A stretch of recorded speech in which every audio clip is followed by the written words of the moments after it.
Hello बच्चों, जो आपका क्वेश्चन हमने बताया था आपको, क्वेश्चन नंबर कौन सा था? क्वेश्चन नंबर आपका था 6। तो क्वेश्चन नंबर 6 जो मैंने आपका क्वेश्चन बताया था, उसमें मैंने कहा था कि आंसर आपका गलत है। तो आंसर नहीं आपका गलत था भैया, गलती हम ही कर रहे थे। वहाँ पे हमने क्वेश्चन को ध्यान से पढ़ा नहीं। क्वेश्चन में आपका दिया था, देखो आपका व्रत है और व्रत के अंदर बना एक त्रिज्यखंड है। ये इसका सेंटर हो गया। त्रिज्या दे रखी है आपकी। त्रिज्या कितनी है? 5.2 है ना। एक त्रिज्या 5.2 है तो दूसरे भी 5.2 होगी। और चाप की लंबाई कितनी दे रखी है भैया? चाप की लंबाई दे रखी है 16.4 है ना।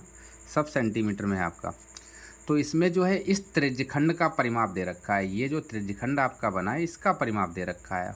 हम क्या समझे? हम समझे कि ये जो आपकी ये जो चाप है इसकी लंबाई दे रखी है। हम चाप की लंबाई समझ लिए, इसलिए वो क्वेश्चन आपका हो गया गलत लाइव में। तो लाइव क्लास में जो वो क्वेश्चन आपका गलत हुआ है, उस क्वेश्चन का मैं जो है वीडियो दोबारा से बना रहा हूँ। आप इसको देख लेना बेटा, ठीक है। उसके लिए जो मैं क्षमा चाहता हूँ, क्योंकि मैंने वहाँ पे क्वेश्चन को ध्यान से पढ़ा नहीं। मैंने उसको चाप की लंबाई समझ के उस क्वेश्चन को कर दिया। वो दे रखा था परिमाप। तो अब लिखेंगे हम त्रिज्यखंड का परिमाप। तो परिमाप मैंने कई बार बताया, किसी भी आकृति का परिमाप पूछे तो वो होता है आपका घेरा। क्या होता है? घेरा।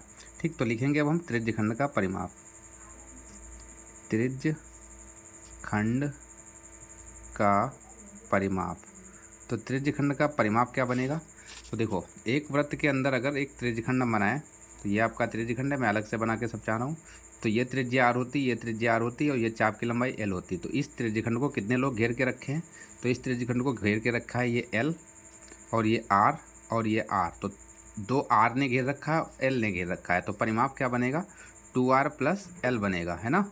क्या बनेगा बेटा? 2r plus L. और परिमाप कितना दे रखा है? 16.4।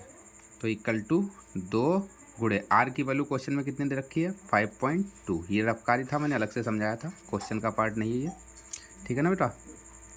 और प्लस में एल, तो कितना हो जाएगा? तो 16.4 बराबर ये आ जाएगा आपका 10.4, है ना।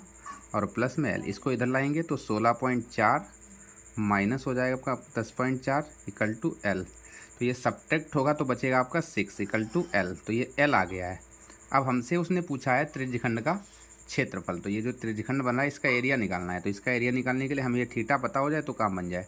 तो इस थीटा को हम निकालते हैं। तो थीटा कैसे निकलेगा देखो बेटा। तो अब हम निकालते हैं, जब चाप की लंबाई निकाली है तो अब आप चाप की लंबाई का फार्मूला लगाओ। चाप की लंबाई, तो चाप की लंबाई क्या होती है? चाप की लंबाई होती है थीटा बटे 360 और गुणे में 2πr। ठीक है बच्चों। और चाप की लंबाई हमने कितनी निकाल ली है? एल बराबर थीटा यहाँ से निकाल लेंगे गुणे में 2πr। तो यहाँ से थीटा की वैल्यू निकालेंगे तो एल का मान कितना आया? 6, तो 6 रख देंगे। तो 6 और ये 360 इधर गुणे में आ जाए आपका। तो 6 गुणे 360 और गुणे वाली चीज़ बटे में आती है तो 2πr बटे में आ जाएगा और बराबर में हो जाएगा आपका थीटा।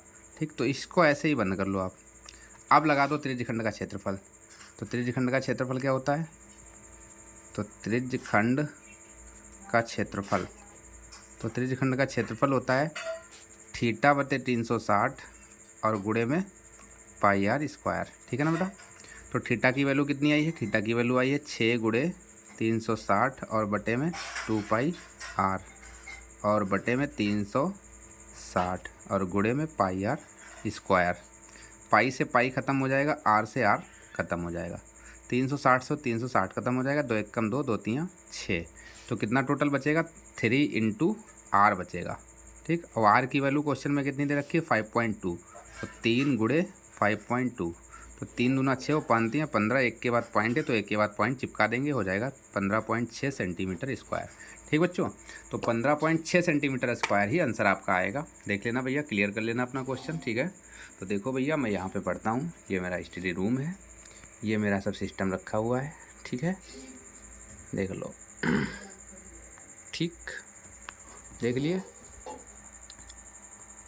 ये मेरी सरस्वती माता की फ़ोटो लगी है, ये मेरा मेडल है। ठीक है बच्चों, चलिए।